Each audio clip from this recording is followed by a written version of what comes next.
nakadalawang pelikula ka with Ate Guy, Dementia and Justicia, your first movie pala. Oh, yes.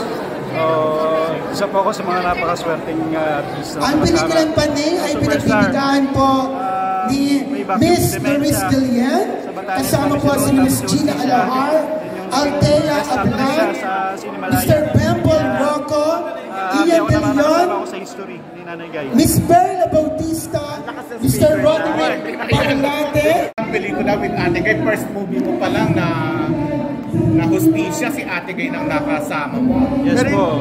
Napakaswerte ko po dahil nakasama ko ang isang superstar. At hindi lang isa, kundi dalawa pa. Yung una, yung Justicia nga, which is kung saan siya nag-best actress sa Cinemalaya. Tapos yung pangalawa, yung Dementia, na napaka-memorable kasi sinunod pa namin yung sa Batanes. So talagang marami kaming memories ni Nanay Guy na kasama ko siya. Pero sa mga memories na yun, ano yung pinaka-memorable sa lahat? Pinaka-memorable? Siguro yung alone time namin together na siguro may waiting time kami sa Justicia, nasa van lang kami standby. Yung van lang yung standby area namin. So parang madaling araw na yun. Tapos nagkikwentuhan kami about sa buhay niya. Kwento niya kung gaano kahirap yung buhay niya sa Bicol, gano'n, yung pinagdaanan niya. Pero hindi niya nga daw akalain na pupunta siya dito sa showbiz, gano'n, magiging superstar siya. So, yun nga, parang pinapakaralan niya ako na be humble, wag lalaki ulo mo, gano'n, basta kung ano man yung ma-achieve mo, palagi ka pa rin lilingon sa pinanggalingan mo, parang gano'n. Huwag mong kalimutan yung mga taong tumulong sa'yo. Tapos yun nga, syempre, yung downfall pa rin, nandun pa rin, sabi niya, sikat ka, tapos syempre, hindi maiwasan na mawawala rin yung sikat, kaya dapat, ano ka doon, prepared ka doon, sabi niya ganun. Pero in terms of acting, anong natutunan mo sa kanya? Tinuruan ka ba niya? Oo, acting, sabi niya sa akin, sabi niya, huwag kang mag-method, huwag kang masyadong mag-method. Oo, huwag mag-method, huwag kang mag-aral masyado ng mga kung ano-ano, kasi malilito ka, sabi niya. Naniniwala kasi siya daw na kung meron yung isang tao na feelings, kumbaga emotions na sa pag-arte, yun na daw, meron yun, kaya dapat natural lang talaga. Huwag kang masyadong mag-experiment ng mga iba-ibang bagay sa acting. Ano mga projects ang abangan namin sa iyo? Ayun, sana po abangan niyo po yung graduation day na pelikula namin, is directed by Dante Balboa. It's his first film debut, directorial job. And then it's produced by Ventria pa rin. And may upcoming series po sa GMA, sana abangan niyo po. At kumusta naman ang puso mo these days? Ayun nga, parang matagal mo ng single. Matagal na, naman matagal. Masaya naman po. Di ba last year pa? Ay, hindi naman. Recently lang. Masaya naman kasi okay naman kami ni Rabia. We're in good terms, we're friends. And,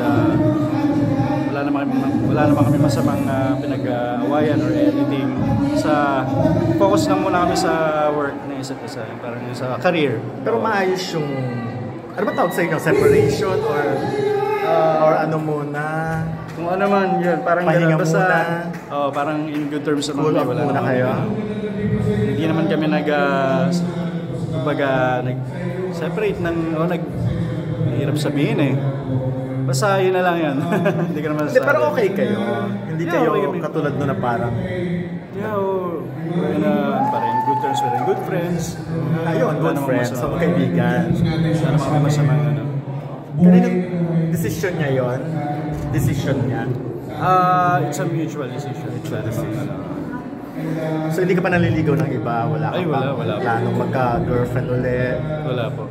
Alam muna.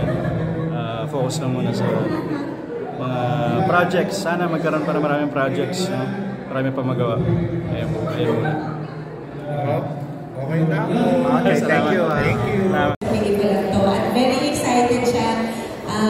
Nagmigay siya ng pasensya. Wala siya dito ngayon kasi meron din siyang movie screening ng ibang pelikula na nauna na rin nagpa-reserve. So sayang, sabi niya, ikaw pumunta. Kasi yun, excited siya. Excited siya sa pelikulang to. And ako din excited na panood dahil nakatrabaho ko rin si Ate Guy dalawang beses. Talaga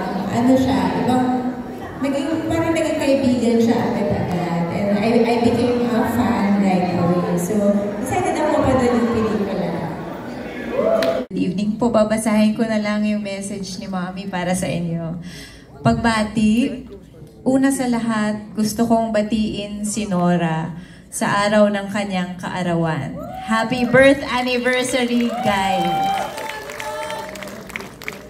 Pangalawa, gusto kong magpasalamat kay Direk Adolf Alex sa pag-alok ng role ni Lola Bona sa akin. Sa totoo lang, nagdalawang isip ako bago ko tinanggap. Kasi wala akong experience sa pagiging fanay na tulad ninyo. May mga hinahangaan akong mga tao galing sa iba't ibang larangan. Pero may hangganan ng aking paghanga. Hindi tulad sa inyo na marami ang mga sakripisyo para maipakita ang kanilang paghanga, ang kanilang pagmamahal para kay Guy. Nangako sa akin si Direk Adolf na ipakikilala niya ako sa mga die-hard fans ni Guy na makakasama ko sa pelikula. Sa mga kwento nila, unti-unti kong nalaman at naunawaan ang special charisma ni Guy at kung bakit ganyan kahigpit ang koneksyon ng kanyang mga fans sa kanya. Nagpapasalamat ako sa kanila, sina Tere, Marcy at Lourdes. Sana masayahan kayo sa aking pagganap sa inyo, sa mga kapwa-artista ko na bumubuo ng mundo ninyo, at sa aming pelikula na hindi lamang tungkol kay Nora na nagbigay inspirasyon sa atin, kundi sa inyong kakaibang paghanga at pagmamahal sa Kanya. I dedicate my work here to you, mga Noranians forever, mga dakilang fanay. Salamat po.